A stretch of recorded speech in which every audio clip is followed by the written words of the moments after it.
Hello and welcome to DIY Therapy. As always, we'll start with our disclaimer. This podcast is for educational purposes only. It is not designed to diagnose or treat. When beginning any exercise program, it should be reviewed and discussed with your medical professional prior to beginning. Information on this podcast is not designed to replace medical treatment. My name is Will. With me, as always, is Andy. Still screwed it up, didn't you? Nailed it.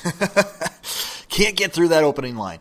How are you doing? You're a little sick, a little under the weather. Just a little bit of a head cold. So if I sound stuffy, that's it. And if I sound wacky, it's because I'm on cold medicine. Is that why?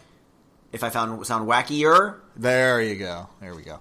So we're actually in a little bit of a time crunch today, though, because we previously recorded this podcast and it did not. We had some technical difficulties, and now so we're trying to do this again, which is always interesting because we've done this a couple times, and typically the second time we do a podcast, it's worse. Because we kind of know we know our talking points more, and the reactions are even like not less canned. They're more canned. Yeah, much more canned. So we're gonna run through this. We're gonna start with this right away. So today's topic is sleep. Yes, the importance of it. Of specifically, we all know sleep is important. Yeah, that's a pretty foregone conclusion. But really, the importance of sleep in regards to recovery from musculoskeletal problems, and joint pains, and kind of like more apt to like how it applies to people is sleeping positions and for specific pains. Yeah. So I mean, obviously, just from a sleep standpoint, quick overview. The average adult needs between about 7 and 8 hours of sleep. Children obviously are going to be a little bit more than that. We're really focused more on the adult here today. But, when we start to get less sleep, just kind of some general things that happen, we start to not metabolize fats as well. Our toxins in our brains aren't cleaned out as much, so we start to become foggy. We start to lose concentration. We start to become less sharp. Sometimes some people, including my wife, would tell you that you become less intelligent. She says that all about me when I don't get a lot of sleep. I mean, that kind of falls under sharp, right? Yeah, I'll just say that she calls me stupid many times. That's her very political way of saying you're stupid. No, actually, my wife's a speech pathologist, and whenever I don't sleep well for those of you who are first time listeners. And so when I don't sleep well or put together a bunch of nights that are really bad, I have terrible word finding issues. I mean, just cannot find the right word, the simplest of words too. So those things happen. But for us, like Will kind of alluded to, we are going to be focusing more on how does this affect the healing process for any type of muscle, joint, bone pain, etc. So we thought we'd kind of move from the top down, or let's give like an overview in general. Yeah, we'll start at the top and go like mostly like neck, shoulders. Yeah, but let's start with like, okay, what is happening when we heal or when we sleep? So when we sleep, even from a body standpoint, we are actually going to have an increase in cellular activity at the sites of pain. Okay, and so there's actually an increase in healing process. We heal when we sleep. So it's the same idea with working out. You get fit and rest, right? Yes. It's not necessarily the working out that gets you better. That's breaking it down. It's the rest that's building it back up. Same idea with sleep and pain. So like to Will's point there, if you continue to work this, if you're working chest every single day, you're going to keep breaking down the chest muscles, and over a period you'll get better at. You'll never get stronger, but you'll just become like more. Your body will just figure out a way to stay at the way it is, and just because your body's always trying to stay where it is, and it's just going to try to figure out the easiest way to do it. And if you keep doing the same thing over and over again, it's going to figure out the easiest way to do it. Yeah, and stay the same. And so, the muscles. If you don't give your body enough rest, the muscles won't have a chance to build themselves back up, and so you'll just be tearing it down repetitively. You'll always be sore and achy. That's right. And so when we start looking at this from a pain perspective, from a kind of a joint tendonitis, muscle pain, that perspective, when we're resting, we are healing. And so it's important that we're actually being able to get good rest. And two, the other big question that we have from a lot of people is, well, I'm waking up in pain. I'm waking up and I'm feeling worse. And those are big signs that there needs to be some type of change that you're doing throughout your night pattern that can allow you to, one, get better rest, and two, allow yourself to get healed.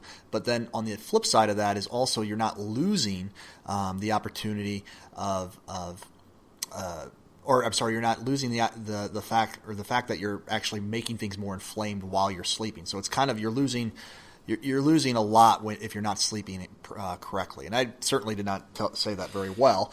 But anything else? I might have passed out a little bit with my cold drugs. So I'm like, what happens? Like, oh, since sleep and it's important, and if you're not doing that, just what? Yeah. So essentially, you're kind of you're word finding problems. Yeah, Did you? Actually, I did not sleep well last night. Case in point. Yeah. So you're losing 2 points essentially. You're one, having more inflammation going on, and two, you're not healing. So those are two kind of negatives. The key takeaways here are like poor sleep equals more pain, and it's obviously the other derogatory problems. The benefits of it are you're getting when you have good rest, you're getting a moment when you're not inflaming or irritating the tissue, and when you are not getting good rest, you're also not healing. Okay, right. Yeah. So those are the 2 main points. So if you're not getting that gain with rest, then you're losing them. That's probably a better way to put it. Good job, Andy. So managed to sink that down, just shrink it down. Yeah, I would say we'd edit it, but we know we won't. Oh no, I'm not gonna edit it. Yep. So let's kind of start from the top down with the neck. Yep. Okay. So. And there's going to be kind of an overlying theme with this stuff is that we're going to be looking at trying to keep the joint in two different philosophies. One is keep it in a neutral position or a position that doesn't hurt. Right. Okay? So neutral in this case usually means basically like if you were to stand up, that's the position. In the case of the neck. Yes. Yeah. Neck and general back and thoracic spine, upper back. Yeah. So if you're standing up, if you're standing up, your head should be basically above your shoulder or above your hips. I forget what your ear is supposed to line up with your shoulder. Your shoulder. Yeah. So you don't want your head forward. Yeah. So generally, when you're sleeping with more than one pillow, and even depending on the pillow, it might be too much. So, and the flip is also, the same.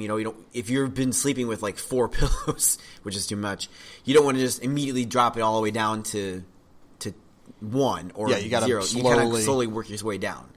So you kind of want to kind of be in that neutral position. That's if you're on your back. If you're on your side, then you probably can have an extra pillow there to make sure that your head is not tilted too much to the side and is still in that neutral position to help kind of maintain that. So just to kind of recap, you want on your backside, you want your head to actually be back and the ears to align with the shoulders in some capacity. It's not going to be on your back. It's not going to be perfect, but you don't want your ears those ergonomic pillows are pretty good. They're relatively cheap now. The memory foam pillows, but you don't want your chin tucked all the way to your chest, and you don't want your head completely pushed forward. You want your ears and everything back. And then when we're on our side, we're really looking to try to keep the head. That's a trickier one to do because everybody kind of immediately falls into that fetal position where they kind of curl up. Yeah, so on your side, you still want to actually keep that head back, but then also you're looking at the other component of it, which is don't let the head actually tilt. So taking your ear closer to your shoulder, you want your ears to be even in between your shoulders or midline is probably the best way to put it. So think of your nose sitting right in the center of your chest if you're looking at it from a midline standpoint. And so that would be how you just from a neutral spine position. But then also it's, okay, what position am I waking up in? And am I having pain or am I not having pain? If I wake up constantly on one side or I wake up constantly in a specific position, even if it's a neutral position and you're always having pain, then you need to try to position yourself in a different position before you go to bed and when you wake up in the middle of the night and try to get yourself in a better spot consistently where you're not waking up with that pain. So take a look at that. A lot of times people wake up and they're groggy, they're disoriented, and they're not really paying attention to what position their head is in or any of their any of their positions. And so make sure that you're taking a look at what position you're actually in, and then saying, okay, am I in pain or not? So if you are, adjust it. If you're not, then that's probably a positive position for you. So that's how you can kind of sort through some of that in terms of the neck, and that's going to be kind of the similar philosophy of how we want to kind of assess the shoulders, the low back, the hips, as we move. And some of these positions might be unfamiliar to you or uncomfortable a bit because everybody kind of has everybody has their preferred sleeping position. Mm-hmm. I am all over the place. I am on both sides, on my back and my belly, so I don't have a problem on any of them. So I think next would probably be shoulders. Shoulders are tricky. Shoulders are tricky because a lot of times we'll have patients that come in and say, well, I've injured my right shoulder, and now I always sleep on my right shoulder. So that's very problematic, right? Yep. And so shoulders are also tricky just from if you're a post-op kind of rotator cuff repair. A lot of times we can't even lay down to begin with. Even on your back. Even on your back because it can be difficult. So let's just talk about just a normal shoulder injury like a tendonitis, a strain, something of that nature. When we're talking about that, we want to try to get off of the shoulder. So if it is a right-sided problem, we do want to lay on our left side most likely. Or on your back. Or on your back. Again, you're assessing what positions you wake up in and what positions hurt. And if you're noticing that you're always waking up in the same position, then you need to start in a different position and, every time you wake up during the night, move yourself out of that position. Research has indicated that if you're consistent with this stuff, you can actually change your sleeping habits. The problem is most people are disoriented while they're sleeping and they're not necessarily consistent with changing their habits while they're sleeping. So getting back to kind of this non-surgical pain, which would be, again, tendonitis, strain, etc. of the shoulder. Any sort of general shoulder pain, honestly. Yeah. Anything that wasn't specifically done to you by a doctor. So we're sleeping. We've got right shoulder pain. We're going to sleep on our left side. What I like people to do is actually just hold on to a pillow in front of them, fold one up and hold on to a pillow in front of them. That keeps the shoulder in a neutral position. It allows it to not roll across your body. Yeah, because the shoulder is a funny joint. It's because it's so mobile, it isn't really in the joint, so to speak. It's being held in there by the muscles and the rotator cuff and all that stuff. So it can stretch out of the joint and be really uncomfortable over the night. So you want to kind of support that as much as you can. Yeah, think of it a lot like if you were just to take your finger and bend it backwards, to where you had, a significant amount of tension. At first, it's not a big deal, but as you do that longer, what's going to happen? It's going to start to ache. It's going to start to burn. Hurt? Yeah, it's going to hurt. And so that's essentially what's happening with the shoulder if you're not keeping it in a neutral position. So that would be our first recommendation. Obviously, if you can't tolerate being on that position, try on your back. Sometimes you actually need to get like a small pillow or even a roll and kind of place it underneath your shoulder blade. Behind your shoulder. Yeah, so that kind of props it up so it's in a more neutral position. Because as you lay on your back, we're all kind of really rounded in the front. And so as we lay on our back, we'll actually get the sustained stretch as the shoulders open up, and that can be problematic too. So those are usually the two big takeaways from that. I am not against or adverse to someone actually trying to sleep in a chair to manage their pain, okay? Whether it's a couch, whether it's a... And even then, you still would need to, if it's a shoulder problem, you'd still need to probably put something underneath your elbow to kind of give it some support there. Yeah, but again, I agree with you. It's like it's in the beginning stages of this. It's better to get to sleep than it is not to. And what have we always preached on this channel? Therapy at the highest level is two phases. It's calm it down and then build it up. So if your pain is so problematic at night, do what you have to do to get through the night to get some rest. Yeah. Okay. And avoid that pain for a bit so that the tissue can calm down. Because if you're constantly irritating tissue, it's not going to help you heal. So not against sleeping in a chair or sleeping on the couch, wherever you can position yourself in such a way that you can actually get some relief. So that kind of takes us to probably low back and low back kind of lines up with hips too. So yeah. So low back wise, typically, again, a couple different positions. One, the majority of people are going to sleep on their back or on their side. Most people sleep on their sides, it seems like, when they're back pain. Yeah. If you do, let's talk about on the back first. If you do sleep on your back, typically you're going to want to sleep with a pillow underneath your knees. It's just going to set the spine and the pelvis to be a little bit more neutral, which is going to, again, get everything in kind of this nice natural middle space to where that tissue isn't overstressed. The slight bend in the knees takes a lot of pressure off of your hip flexors, which is a muscle. It doesn't really... We don't need to go into it, but it attaches from your low spine to your hips. And it's always tight. Yeah, and it's always tight. It's good, especially... At least in Western society where we're sitting down a lot. Yeah, desks, everything. Yes. Yeah. So that would be how you would sleep on your back. And then hip-wise, or I'm sorry, if you're sleeping on your side, really you're trying to sleep more with the spine in kind of an upright position. Try not to sleep in like a fetal position with the knees all the way up to the chest. All curled up. You can sleep with your hips bent, okay, but you don't want the spine to round a whole bunch again too, okay? You want it to keep it kind of a neutral position. So get a pillow in between the knees. Sometimes you need a pillow that a longer pillow that actually goes all the way down to the ankles. Yeah, supports the actual ankles, yeah. I have a body pillow. I have several body pillows. We talked about this last time, and I can't stop thinking about it. Really? This is weird. You're thinking about my sleeping positions and no. I'm not thinking. No. I'm not thinking about your sleeping positions. I'm thinking about your sleeping partners. You have, for those, because nobody else could hear this last time. Last time you explained that you have not one body pillow, but two. So it goes. Are you judging me right now? No. Okay. No. If you are, it's okay. I mean, I'm not judging you. I'm just confused. So you have your wife. Yes. Your body pillow. Yeah, by the way, she's on a ledge on the other. Think of, we have a California king. Think of her as like, It's a good thing she's a tiny person, tiny person, because she's probably just living. She's one of those birds that builds its nest on the side of a cliff. Mm-hmm. She's just right there, like living there. She literally is California that's waiting to be, pushed off from the next huge earthquake should fall off. Yeah. So you have two body pillows. Yes, two body pillows. You, body pillow one. So it goes.